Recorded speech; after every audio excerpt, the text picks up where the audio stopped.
Good morning, or hello. It might not be morning time for you, but we're going to continue our study of two-sample hypothesis testing. And now, today we are going to be focused on testing the difference between proportions. And the key test that we're going to use on our calculator is the 2-prop Z test. So let me put it up here, 2-prop Z test. Okay, let's go ahead and get started. We've got one objective, and that is to learn how to perform a two-sample Z-test for the difference between two population proportions, P1 and P2. Okay, let's see here. We've got three requirements that must be verified before we perform this test. As usual, we've got random sample. We must have the samples independent. Remember, if we've got paired samples, then we've got a different test. So if we're doing a paired samples and we're testing for the mean, we're going to do a paired t-test. Okay. So for here, we're just working on the two-sample z-test. We're not going to learn a two-sample t-test. So we're assuming that our samples must be independent, and we're assuming that these samples are large enough to be able to use a normal sampling distribution. That means we're going to assume that N1 P1, N1 Q1, N2 P2, N2 Q2 are all at least 5. Okay. So, we know that if these conditions are met, then we can approximate our sampling distribution with a normal distribution, and the sampling distribution satisfies for the difference of the proportions, right? This is all for the difference between proportions. So we'll have our sample mean of the proportion differences here, and for our test statistic, we're using p-bar here. It's a way to kind of take into account the proportions for both samples at the same time. And lastly, we have our formula for our standard error of the difference of proportions. Okay. The test statistic is going to be P1 hat minus P2 hat, and the standardized test statistic is given by this formula here for Z, where P bar, again, is given with this formula here. It's a way to combine and come up with one metric describing the proportions for both samples. Okay, so that is used in our formula for the standardized test statistic. And then we've got Q bar, which is 1 minus P bar. That's also used in our formula. Okay. We are we again have the same requirements in terms of performing the hypothesis test. Number one, you have to verify that you meet the requirements to do the hypothesis test. Number two, you've got to identify the null and alternative hypotheses. Okay, and you've got to figure out the level of significance. So identify alpha, and then you either determine your critical values and your rejection regions and find your standardized test statistic, right? Or you use 2-prop Z test to find your p-value. Okay, and then the next step is to make a decision to reject or fail to reject the null hypothesis, and then the last step is to interpret the decision in the context of the original claim. Okay, so let's jump right into this example here. So I'll pause for you, give you a chance to read it.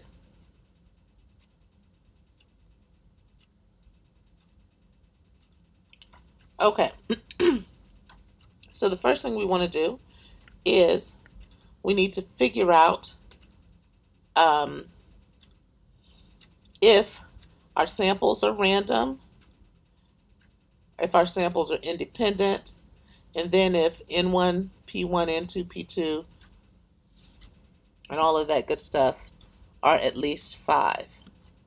Okay, so let's just go ahead and get ready to check this. And I think what we'll do is we will so what are our two samples? That's the first thing, is we've got to figure out what are our two populations and what are our two samples.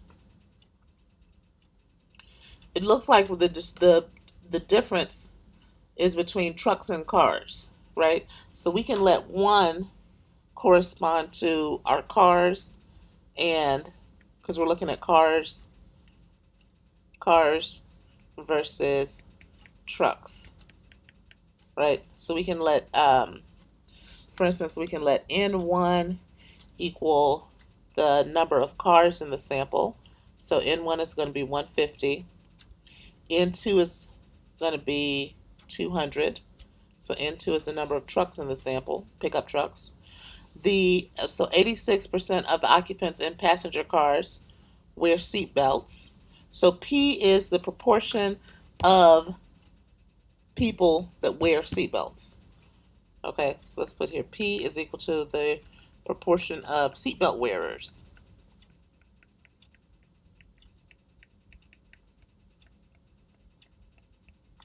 Okay, so P1, it looks like, is 0.86, and P2 is 0.74. And we're also told that alpha is equal to, write that down, 0.1, 10%. And can you reject the claim that the proportion of occupants who wear seatbelts is the same for passenger cars and pickup trucks? Okay, so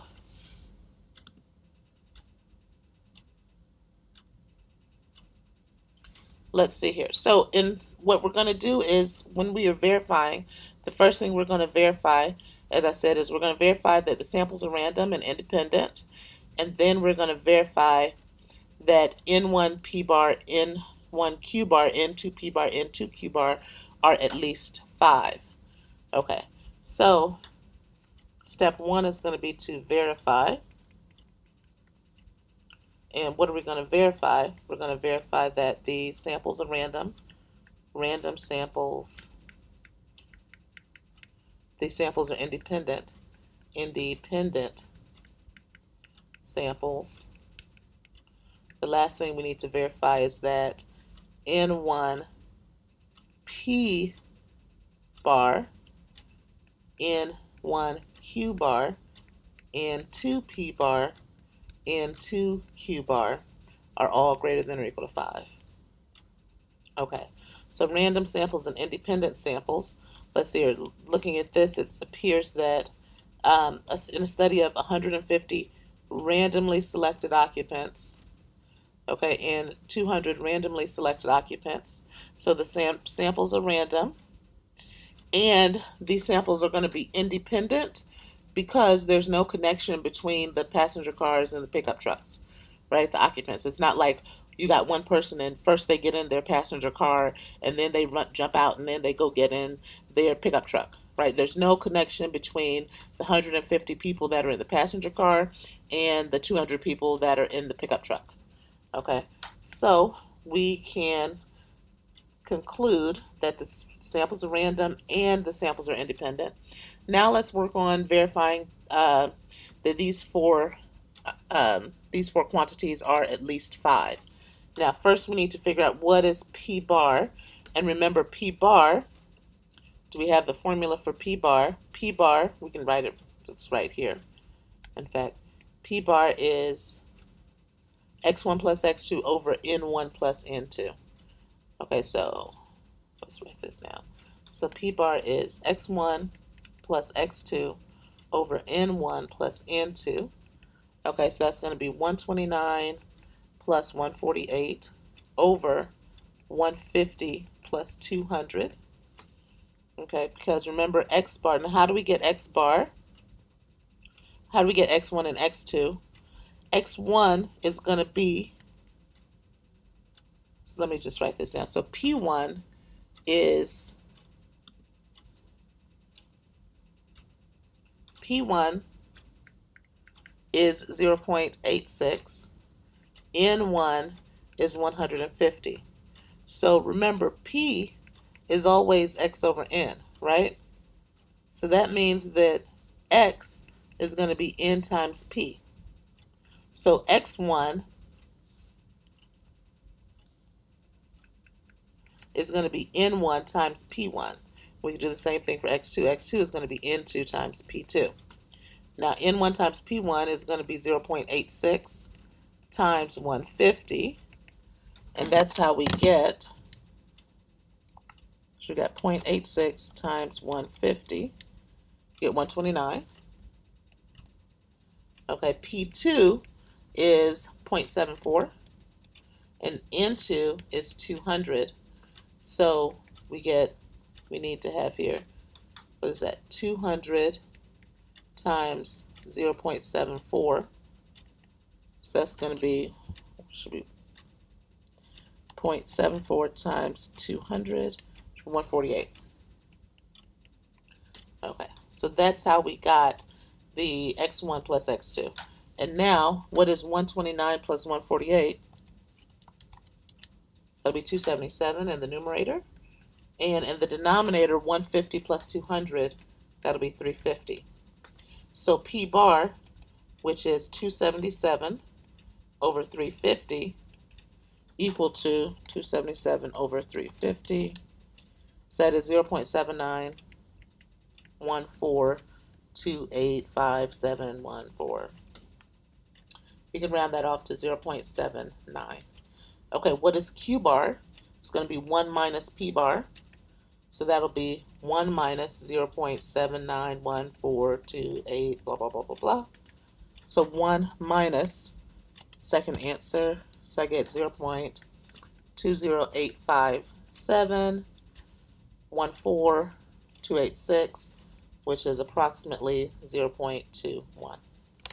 Okay, so now that I've got my Q bar and my P bar, I plug them in to see N1 P bar, N2 P bar, N1 Q bar, N2 Q bar. I need each of these quantities to be at least 5.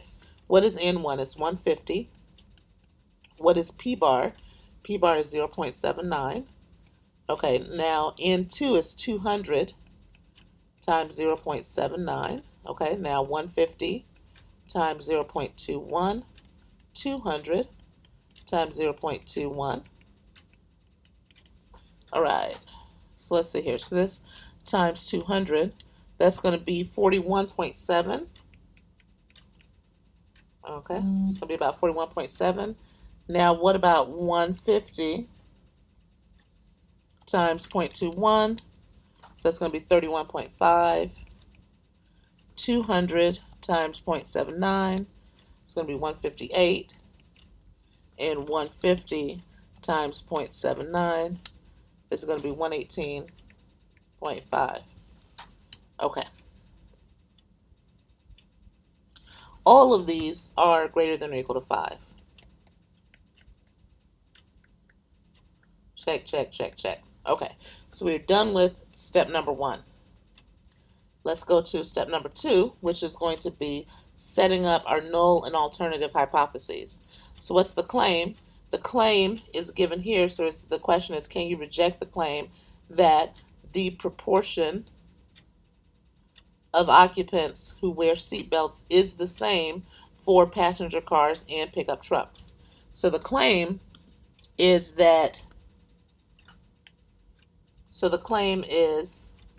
proportion of seatbelt wearers is the same. Now, how do we translate that into math? We're saying P1 is equal to P2, right? Because remember, P1 is the right? P is the proportion of seatbelt wearers. So P1 is the proportion of seatbelt wearers in cars, right? And then P2 is the proportion of seatbelt wearers in trucks. All right, so the claim P1 is equal to P2. What is the complement? P1 is not equal to P2, okay? And now which is our null, which is our alternative?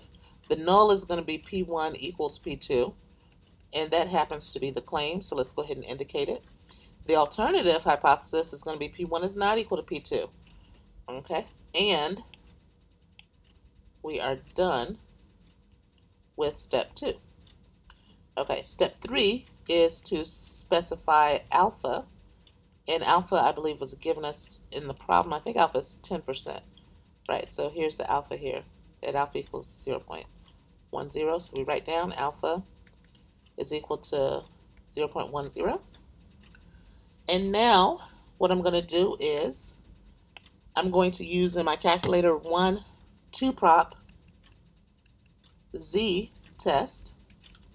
And for the 2-prop z test, let's go to stat, over to tests. And for me, it's number 6, 2-prop z test. Now x1, what do I enter for x1? I computed x1 over here. x1 is 129. So do y'all see what I'm talking about here? So x1 is 129, x2 is 148. I'm going to need these values, x1, 129, n1, 150, x2, 148, n2, 200. Now, I need to enter in my alternative hypothesis, so I'm going to choose P1 is not equal to P2, okay, and then calculate, and I got, so this is what my screen looks like, P1 not equal to P2, Z equals 2.7344788928, P equals 0.006248066. That is a very small P value. P1 equals 0.86, P2 equals 0.74, P2 hat, and then I have like a little arrow down, and then my cursor is blinking. Okay, so I've got my p-value here of 0.00624. I'm going to reject H naught because my p-value is less than or equal to alpha. And now what's the conclusion, right? Well, I rejected H naught and my claim was H naught. So at the 10% level, there's enough evidence to reject the claim that the proportion of seatbelt wearers is the same. So we say here, at the 10% level of significance, there is enough evidence to reject the claim that the proportion of seatbelt wearers is the same.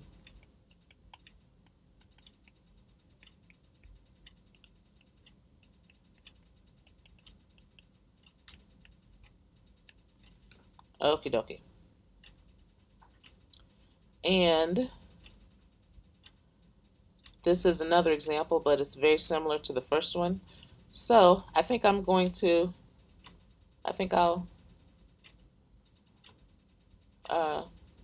yeah, I think that's it for this video. We'll keep it short and sweet. Thanks.